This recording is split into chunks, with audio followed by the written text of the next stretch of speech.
Fala galera, Carla Bernardo, tô aqui para compartilhar com você o meu devocional diário e te provar que uma xícara de chá e 15 minutos de estudo bíblico podem transformar a sua vida.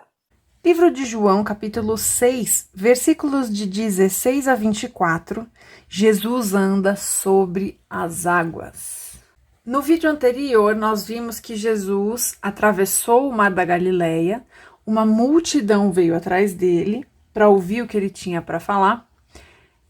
Jesus pregou, aquele povo sentiu fome, e aí, através da oferta de um menino com 5 pães e 2 peixinhos, Jesus fez a primeira multiplicação dos pães. Por que a primeira? Porque vai ter uma segunda. A gente vai chegar lá, não chegamos nela ainda. Mas narradas na Bíblia tem 2 multiplicações. Pode ser até que tenham mais, mas não foram registradas na Bíblia. Então, essa foi a primeira. Então, ele fez essa multiplicação dos pães. O texto nos conta que ele alimentou mais de 5.000 homens. A gente acredita que seja entre 15 e 20 mil pessoas, né? As mulheres e as crianças não eram contadas. E o texto nos conta que eles comeram até se fartar, até ficarem satisfeitos, e que sobraram 12 cestos cheios. Então, isso aconteceu durante o dia, e aí o texto aqui continua nos dizendo. Por isso que ele já começa assim, ao anoitecer, porque ele está falando ainda sobre essa história narrada aqui antes, tá? Então é aqui que a gente começa.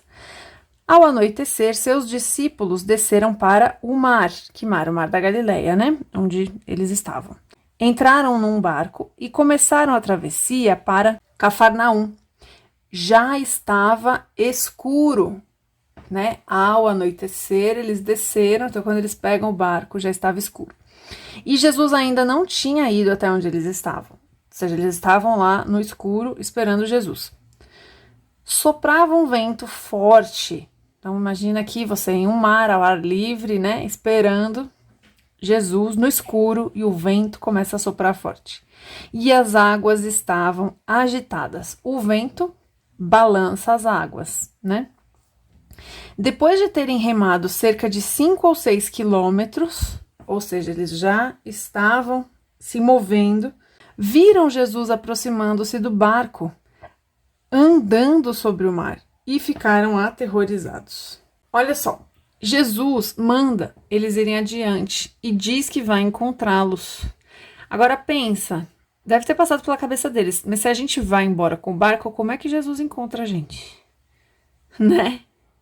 Humanamente falando, como que ele iria encontrá-los? Jamais passou pela cabeça de qualquer um deles que Jesus viria andando mesmo e por cima das águas. Quando eles viram, o texto nos deu a situação. Era escuro, tá? Não tinha lanterna como tem hoje. Era um barquinho, não era uma embarcação com farol ou coisas que iluminem, tá? Então eles estão no meio do mar à noite, pensa no breu. E o texto nos fala que tem ventos fortes e mar agitado, tá? É uma situação hostil, não é uma situação tranquila. E aí eles veem uma silhueta andando por cima da água e vindo na direção deles. Por isso eles ficaram aterrorizados. Qualquer um de nós também ficaria. Como a gente sabe o fim da história, a gente tende a ler as passagens da Bíblia julgando, né, as personagens. Mas eu tenho certeza que com a gente não seria diferente. Versículo 20. Mas ele lhes disse: sou eu, não tenham medo. Ele se apresentou, ou seja, eles não estavam reconhecendo que é Jesus, eles viram uma silhueta, uma pessoa andando sobre as águas. Imagina o quão confortante, o quão acalma a nossa alma ouvir essa voz dizendo: sou eu. A Bíblia diz que Deus é o eu sou. Eu sou o quê? Eu sou o que você precisar. O que você precisa nesse momento? O que você precisa para hoje? É cura? Eu sou cura. Provisão? Eu sou provisão. Consolo? Eu sou consolo. Esse é Deus. E aqui Jesus diz: sou eu. Louvado seja o nome do Senhor. que eu e você, nos tempos das nossas tempestades, em dia de escuridão, em alto mar, com vento forte e água balançando, a gente possa ouvir a doce voz de Jesus dizendo: sou eu, não tenha medo. Que Jesus te visite no dia de hoje. Qualquer que seja a sua turbulência, qualquer que seja a sua tribulação, e você possa ouvir a doce voz de Jesus te dizendo: sou eu, estou aqui. Então resolveram recebê-lo no barco, né? Opa, Jesus, entra aí, Jesus. E logo chegaram à praia para a qual se dirigiram. Olha que interessante, essa passagem é muito conhecida porque Pedro anda sobre as águas, né? Ele desce e vai em direção a Jesus. João omite esse detalhe. Ó, ele pula essa parte, né? Sou eu, não tenho medo, receberam no barco e aí ele continua a história. A parte de Pedro, João não narra. Isso não significa que a Bíblia está se contradizendo, porque ele não está negando a existência desse acontecimento, ele só não contou, ele pulou essa parte. Omitir é diferente de contradição, tá bom? 22. No dia seguinte, a multidão que tinha ficado no outro lado do mar percebeu que apenas um barco estivera ali. Olha isso aqui. Lembra a multidão que Jesus alimentou? Eles ficaram por ali, né? Ficaram em terra. E eles sabiam que Jesus e os discípulos tinham apenas um barco. Mas no dia seguinte, eles ficaram lá, eles perceberam que só tinha um barco. Eles sabiam que Jesus não tinha ido com os discípulos, que os discípulos foram no barco e Jesus subiu no monte para orar, mas que eles tinham partido sozinhos.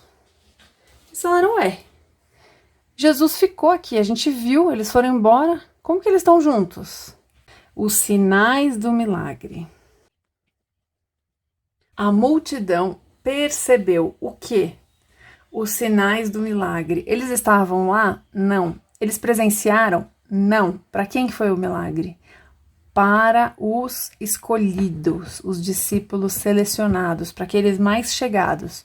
Quem era mais próximo de Jesus foi agraciado em poder presenciar esse milagre. Mas veja só, quem estava de fora percebeu que algo sobrenatural aconteceu.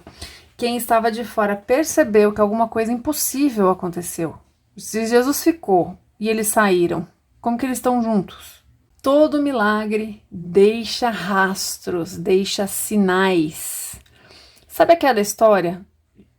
É uma comparação, tá, gente? Pelo amor de Deus. Mas sabe aquela história de que não existe crime perfeito, porque o crime deixa rastros? Aqui, no caso, os milagres do Senhor sempre vão deixar rastros, mas não é porque Deus não sabe limpar os rastros, é de propósito. Todo milagre deixa rastros para que o nome do Senhor seja glorificado. Deus não faz um milagre para que os outros não vejam, não saibam.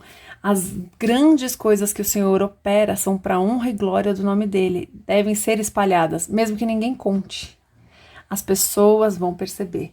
Então, no dia da sua escuridão, no dia da sua tempestade, no dia em que tiver vento forte agitando o seu barquinho no escuro e você ouvir a doce voz de Jesus, mesmo sem você contar, a multidão vai perceber aquilo que Deus fez na sua vida. Para quê? Para a honra e glória de Deus, para que o nome dele seja conhecido e não o seu. 23. Então alguns barcos de Tiberíades aproximaram-se do lugar onde o povo tinha comido pão após o Senhor ter dado graças. Quando a multidão percebeu que nem Jesus nem os discípulos estavam ali, entrou nos barcos e foi para Cafarnaum em busca de Jesus. Quando o seu milagre no meio da escuridão acontecer, muitos vão buscar Jesus por causa daquilo que eles veem acontecer na sua vida.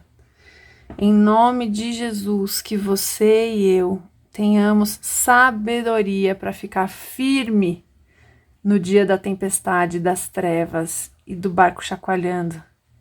Porque se a gente mantiver a nossa fé e os nossos olhos em Jesus, não só a gente vai ser resgatado da tempestade, como muitos vão conhecer a Cristo por causa daquilo que Ele fez na sua vida e na minha. Que em nome de Jesus, vidas possam ser alcançadas por causa do nosso caminhar com Cristo. Que essa seja a sua meta de hoje. Que Deus te abençoe.